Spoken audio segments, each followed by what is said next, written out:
लंबे समय से अटकलें लगाई जा रही थी कि कांग्रेस सांसद शशि थरूर और पार्टी लीडरशिप के बीच सब कुछ ठीक नहीं चल रहा है। ऑपरेशन सिंदूर के बाद से ही शशि थरूर ने मोदी सरकार के कामकाज की कई बार तारीफ भी की थी। इस बीच वो कांग्रेस लीडरशिप के नेतृत्व वाली बैठकों से दूर रहते थे, जिससे उनके नाराज होने की चर्चाएं होने लगी। हालांकि अब उनके तेवर बदले बदले नजर आने लगे हैं। दरअसल पिछले कुछ दिनों से थरूर ने कांग्रेस के पक्ष में खुलकर बोलना शुरू कर दिया है और अब उन्होंने राहुल गांधी की पोस्ट को शेयर भी किया है। थरूर ने कौन सा पोस्ट किया साझा? Tharoor social media platform x पर काफी एक्टिव रहते हैं। आमतौर पर कांग्रेस नेता राहुल गांधी की पोस्ट को अपने सोशल मीडिया अकाउंट पर शेयर करते रहते हैं, लेकिन थरूर ने पिछले कुछ मौकों पर ऐसा नहीं किया था। ऐसे में अटकलों को और बल मिला था। अब थरूर ने राहुल गांधी की पोस्ट को शेयर करते हुए मनरेगा पर कांग्रेस का समर्थन किया है। थरूर ने अपने पोस्ट में लिखा, मनरेगा योजना भारत की महान विकास कहानियों में से एक रही है और ये हमारे ग्रामीण गरीबों के लिए एकमात्र सोशल सेफ्टी नेट प्रदान करती है। इसे खत्म करना एक पीछे जाने जैसा कदम है जिसे वापस लेना चाहिए। राहुल गांधी ने क्या लिखा था जिसे थरूर ने शेयर किया? दरअसल मोदी सरकार ने मनरेगा योजना की जगह वीवी रामजी बिल लेकर आई है। इसे लेकर लोकसभा और फिर बीते दिन राज्यसभा से भी इसे हरी झंडी मिल गई। कांग्रेस समेत समूचे विपक्ष ने इस बिल का पुरजोर विरोध किया है। राहुल गांधी ने एक्स पर लिखा, कल रात मोदी सरकार ने एक ही दिन में मनरेगा के 20 साल खत्म कर दिए। वीवी रामजी मनरेगा का सुधार नहीं, ये अधिकार आधारित मांग आधारित गारंटी को खत्म कर देता है और इसे एक राशन वाली योजना में बदल देता है। इसे दिल्ली से कंट्रोल किया जाता है। ये डिजाइन से ही गांव विरोधी है। मनरेगा ने ग्रामीण मजदूरों को मोलभाव करने की ताकत दी। असली विकल्पों के साथ शोषण और मजबूरी में पलायन कम हुआ, मजदूरी बढ़ी, काम करने की स्थिति में सुधार हुआ और साथ ही ग्रामीण इंफ्रास्ट्रक्चर का निर्माण और पुनरुद्धार भी हुआ।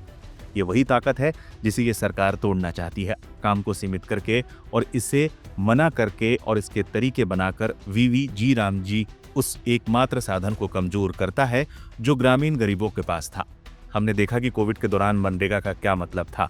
जब अर्थव्यवस्था बंद हो गई और आजीविका खत्म हो गई तो इसने करोड़ों लोगों को भूख और कर्ज में डूबने से बचाया और इसने महिलाओं को सबसे ज्यादा मदद की। साल दर साल महिलाओं ने आधे से ज्यादा मानव दिवस में योगदान दिया।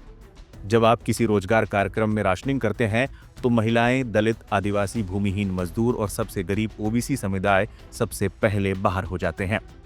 हाल के समय में बदले अंदाज में दिखे हैं थरूर। ऑपरेशन सिंदूर के बाद मोदी सरकार की तारीफ करने वाले थरूर में पिछले कुछ दिनों में बदलाव देखने को मिला है। केरल में हुए निकाय चुनाव में तिरुवनंतपुरम को लेकर भले ही उन्होंने बीजेपी की तारीफ की, लेकिन उसके बाद उन्होंने कई मौकों पर कांग्रेस का समर्थन किया। केरल फिल्म फेस्टिवल को लेकर क्या बोले थरूर? इतना ही नहीं, थरूर ने 12 से 19 दिसंबर तक आयोजित केरल अंतर्राष्ट्रीय फिल्म महोत्सव में 19 फिल्मों के प्रदर्शन के लिए केंद्र सरकार से मंजूरी न मिलने की भी आलोचना की थी। थरूर ने मंजूरी से इनकार को सिनेमाई अशिक्षा और नौकरशाही की अत्यधिक सतर्कता करार दिया। थरूर ने दावा किया कि उन्होंने विदेश मंत्री एस जयशंकर और केंद्रीय सूचना एवं प्रसारण मंत्री अश्विनी वैष्णव से फिल्मों के प्रदर्शन की अनुमति देने का आग्रह किया है। थरूर ने मनरेगा की जगह लाए गए रामजी बिल पर भी लोकसभा में बोलते हुए सरकार की आलोचना की थी। उन्होंने देव आनंद के मशहूर फिल्म हरे रामा हरे कृष्णा के गीत का उल्लेख करते हुए सत्ता पक्ष पर कटाक्ष किया था, देखो ओ दीवानो, तुम ये काम ना करो, राम का नाम बदनाम ना करो।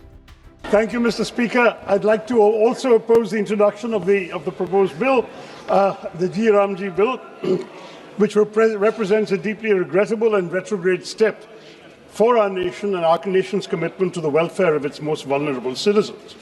My first objection, Mr. Speaker, as with others, is the ill-advised decision to remove the name of the father of the nation for the reasons already given, which I will not repeat. But this is not just an administrative tweak, sir. It's an assault on the very spirit and philosophical foundation of this crucial program. Mahatma Gandhi's vision of Ram Rajya was never a purely political program. It was a socio-economic blueprint rooted in the empowerment of villages, and his unwavering faith in Gram Swaraj was part of his vision of Ram Rajya. So the original act, by bearing his name, acknowledged this profound connection that true employment guarantee and upliftment must flow from the grassroots, embodying his principle of the last man first. To remove the name Mahatma Gandhi is to strip the bill of its moral compass and its historical legitimacy, and then to have two languages in the title, just to make the acronym G.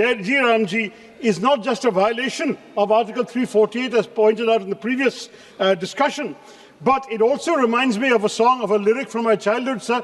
मेरे बचपन में ये गाते थे, देखो ये दीवानो ओ दीवानो ये काम मत करो, राम का नाम बदनाम मत करो. And in this particular case, it's a real... We must also seriously question the legislative intent behind the financial restructuring proposed in the bill. The proposal to impose 40% of the financial burden directly onto the state governments is not just fiscally irresponsible, it's a measure that threatens to make the entire program unviable, sir. This sudden and massive shift in liability will inevitably make it impossible for poorer states. It will lead to delays in wage payments, reduced days of work, and ultimately the destruction of the scheme itself. And it's a violation of fiscal federalism, sir, which is why I don't think we have the legislative competence to do that. Finally, sir, it also makes it contingent upon executive notification. It allows the union to decide, sir, when and where the scheme will operate.